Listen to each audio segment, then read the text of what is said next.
शिक्षा व्यवस्थाएं हैं। एक शिक्षा व्यवस्था है अरविंद केजरीवाल जी की शिक्षा व्यवस्था, जिसमें दिल्ली में वर्ल्ड क्लास स्कूल बनाए गए, बढ़िया करिकुलम, क्वालिटी एजुकेशन दी गई और एक शिक्षित भारत का, शिक्षित राष्ट्र बनाने का सपना लेकर आम आदमी पार्टी, अरविंद केजरीवाल जी आगे बढ़े। एक दूसरी शिक्षा व्यवस्था है सर, जिस शिक्षा व्यवस्था में परीक्षा शिक्षा माफिया जन्म लेता है, जिसके तहत आज लाखों बच्चों का भविष्य अंधकार की कागार पे खड़ा है। मैं बात कर रहा हूं नीट यूजी और यूजीसी नेट की, जिसमें कुल मिलाकर करीब 35 लाख बच्चों का एग्जामिनेशन हुआ। हमने देखा, देश भर में देखा कि कैसे उस एग्जामिनेशन को पेपर लीक हुए, क्या उसमें माफियाओं का राज रहा और कैसे इन 35 लाख बच्चों का भविष्य आज अंधकार की कागार पे खड़ा हुआ है। वो 35 लाख बच्चे आज इस संसद टीवी को देख रहे हैं इस उम्मीद से कि शायद उनके अधिकारों की, उनके हकों की बात होगी। भारत देश एक बहुत युवा देश है। भारत की 65% आबादी 35 साल से कम आयु की है। मैं आपको बताना चाहूंगा कि इस दुनिया के सबसे युवा देशों में भारत आता है, जहां जापान की पॉपुलेशन की औसत उम्र 50 साल है, इटली की 48 साल है, जर्मनी की 46 साल है, यूनाइटेड किंगडम की 40 साल है, चीन की 40 साल है। जहां विकसित देश बूढ़े होते जा रहे हैं, भारत देश जवान हो रहा है। भारत की औसत उम्र आज मात्र 29 साल है। लेकिन हमने इस युवा भारत के लिए किया क्या? मैं आपको बताना चाहूंगा कि भारत में दुनिया की सेकेंड हाईएस्ट स्टूडेंट पॉपुलेशन है। अगर आप प्राइमरी, सेकेंडरी और हायर एजुकेशन को जोड़ लें तो कुल मिलाकर 31 करोड़ आबादी भारत देश की स्टूडेंट्स कहलाती है, यानी कि पढ़ाई लिखाई का काम करते हैं। लेकिन उन युवाओं के लिए हमने किया क्या? मैं बताना चाहता हूं कि इस व्यवस्था ने, सरकार ने उन लोगों के लिए क्या किया। 2 आईपीएल हैं सर इस देश में। एक आईपीएल है जिसमें गेंद और बल्ले का खेल होता है, जिसे कहते हैं इंडियन प्रीमियर लीग, और दूसरा आईपीएल है जिसमें युवाओं के भविष्य के साथ खेल होता है, जो है इंडियन पेपर लीग। और आज मैं उसकी पूरी सूची लाया हूं कि कैसे युवाओं के भविष्य को सिक्योर करना तो छोड़िए, उसे बर्बाद करने का काम किया गया। और उस सूची में मैं नाम पढ़ के आपका ध्यान आकर्षित करना चाहूंगा कि क्या क्या हमने अपने देश के युवाओं को दिया है। पहला, व्यापम स्कैम। दूसरा, यूजीसी नेट पेपर लीक। तीसरा, Telangana secondary school certificate examination Hindi paper leak. Assam HSC-LC general science paper leak. Uttar Pradesh लेखपाल recruitment exam paper leak. Rajasthan forest guard recruitment exam paper leak. Bihar public service commission exam paper leak. Gujarat head clerk exam paper leak. SSC CGL exam paper leak. UP TET exam paper leak.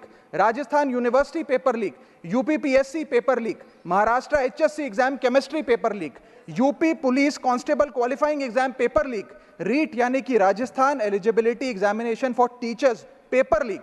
Haryana police constable exam paper leak. Himachal Pradesh police constable exam paper leak. Railway recruitment board group D exam paper leak. Orissa teacher eligibility test paper leak. Assam police recruitment exam paper leak. Bihar board का 10वीं कक्षा का भी examination paper leak. Telangana SSC exam paper leak. Karnataka SSC-LC exam paper leak. Delhi university law entrance exam paper leak. Jamia Millia Islamia entrance exam paper leak. UP board exam mathematics और bio का paper leak.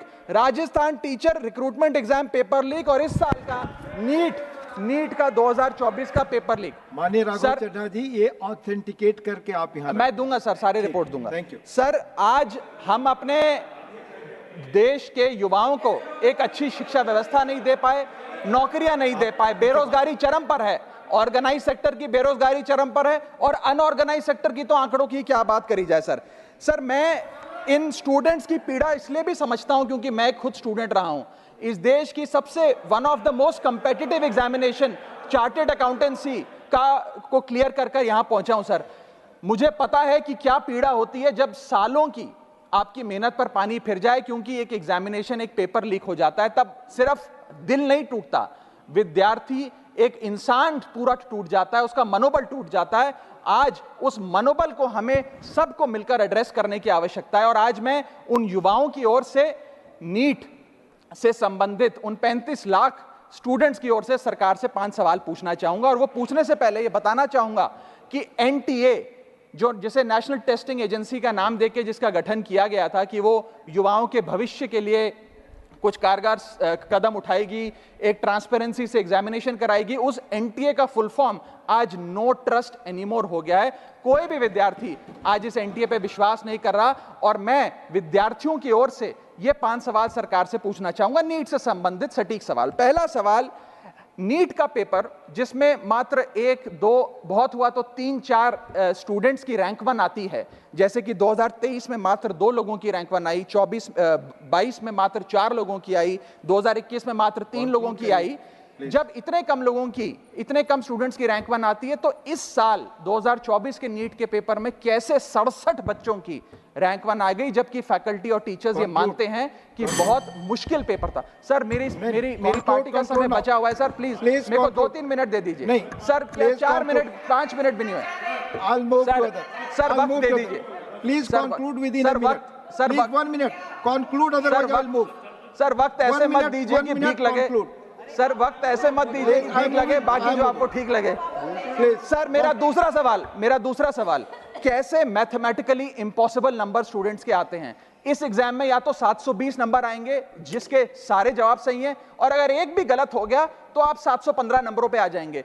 इस 715 और 720 के बीच में किसी के नंबर नहीं आ सकते, लेकिन इस बार ग्रेस मार्क्स देकर 717, 718, 719। और आखिरी सवाल, मेरा आखिरी सवाल, मैं समाप्त कर रहा हूं सर। इस बार जो इस नीट एग्जाम के नतीजे 14 जून को आने थे, उसको 10 दिन पहले कर दिया गया। हम देखते हैं कि नतीजों में देरी अक्सर होती है, लेकिन 10 दिन पहले चुनावों के शोर के नतीजों के शोर में 4 जून को नीट एग्जाम के नतीजे लाए गए। क्या मकसद था?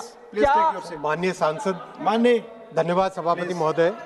मान्यवर सांसद जी ने जो ग्रुप डी एग्जाम रेलवे के बारे में कहा है, वो फैक्चुअली इन्होंने इनकरेक्ट कहा है, सदन को मिसलीड कर रहे हैं। मैं फैक्चुअल पोजीशन आपको बना देता हूं। Group D exam sir, group D exam 191 cities, 551 centre, 99 shift, 33 days, 15 languages में हुआ। 1 करोड़ 11 लाख एप्लीकेंट्स ने एग्जाम दिया, और बिना कोई कहीं पर एक भी सिंगल शिकायत के टोटल रेलवे ने 1.5 लाख लोगों को अपॉइंटमेंट दिया है। और ये कृपया अपना विड्रॉ करें अथवा एक्सपंज करें।